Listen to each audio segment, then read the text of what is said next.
ơi áo ok ឥឡូវយើងនៅកំពុងជាមួយខាង Q-Sun Family នេះស្អែកយើងមានការ challenge នៅអត់ប្រាប់ទេប៉ុន្តែមានសង្ឃឹមថាអាចនឹងឈ្នះប៉ុន្មាន%? Energy 100%ចុះបើចង់បាន team ស្រាចូលជាមួយយូរចង់បានណាគេខាងជាងគេ អូខ្លាំងជាងគេមែនចង់ឲ្យយើងនិយាយចុះរបៀងនេះណាក៏បានណាគេបានដែរដល់ឈ្នះហ៎ដល់ឈ្នះណាគេក៏បានដែរយើងខ្លាំងពេកហ៎អត់បានតែកាពីស៊ីមិនបានទេថាអាចនឹងឈ្នះអត់ឈ្នះតែចង់បានសម្រាប់ចូល team យូរចង់បានណាគេខាងជាងគេណាគេចង់បាត់ទៅ%អាចឈ្នះ70បានហើយអូ70ខ្ញុំ71ហ៎ខ្ញុំថាសម្រាប់ឲ្យយូរធ្វើបាបគេហ្នឹងហើយដាក់ឲ្យខ្លាំងមកហៀប៉ុន្តែកុំឲ្យតម្រុយទៅអូណាគេចង់តម្រុយឲ្យ$1លានមកខ្ញុំប្រាប់អូសាហាវអាចនឹងឈ្នះបានប៉ុន្មាន%? 80%បានទេបង80%ចាស់មែន100%ខ្ញុំសាហាវមែនអត់ឈឺចាំហ្នឹងចឹងនេះ2%មិនចឹងលេងឲ្យដាច់ឈ្នះហើយ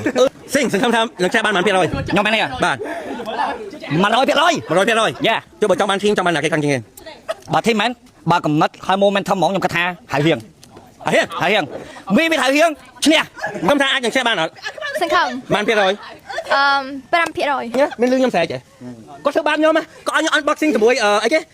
ប្រអប់មួយមកបើកមកខ្ញុំថាសង្ស័យមានអីគេជីងចក់អញគាត់ថាអានេះអូចូលតួសាហាវហ្មងប្រកាស acting ហ្មងចុងក្រោយជីងចក់មានជីងចក់សមបងអើយអរគុណ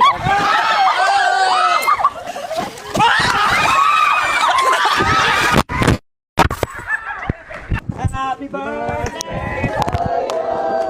Happy birthday hierសម្ដែងណានេះ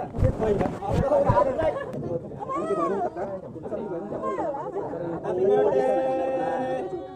Happy birthday ទីបងមកអរគុណ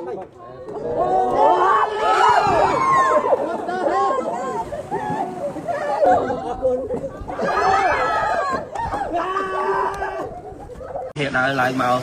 ឡើងនេះមកដើម្បីឲ្យសែងឲ្យសិស្សអស់តែគាត់ពងប្រឡងតែត្រឹមតែប្រឡងចប់ជួយឲ្យបានតែអេឬតែបានប្រឡងគាត់តែបានល្អចាឥឡូវទៅមកជួយសែងនៅសែងរួចទេហ៎អូសែងនេះសិតមកសែងដល់គ្នាអញ្ចឹងទៅប្រឡងហើយអូចិត្តស្អែកមកហ៎ឯងមកដល់គ្នាមានស៊ីងហ្វាសេងគ្រីស្ទីណាមាន22នាក់មកលេងហ្គេមនៅលើខ្ញុំនឹងចុះទៅដល់ start របស់ខាងខ្ញុំ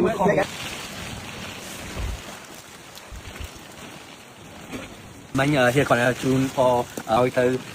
នេះសិតអស់ដើម្បីគាត់ប្រឡងជាប់ដូចតែទៅបាននេះតែអ្វីដែលគាត់ចង់បានដល់គ្នាទេកោ1 2 3អូខេមកទៀត1 2 3កាន់នៅទីក្រុងមានអារម្មណ៍ស្មុគស្មាញ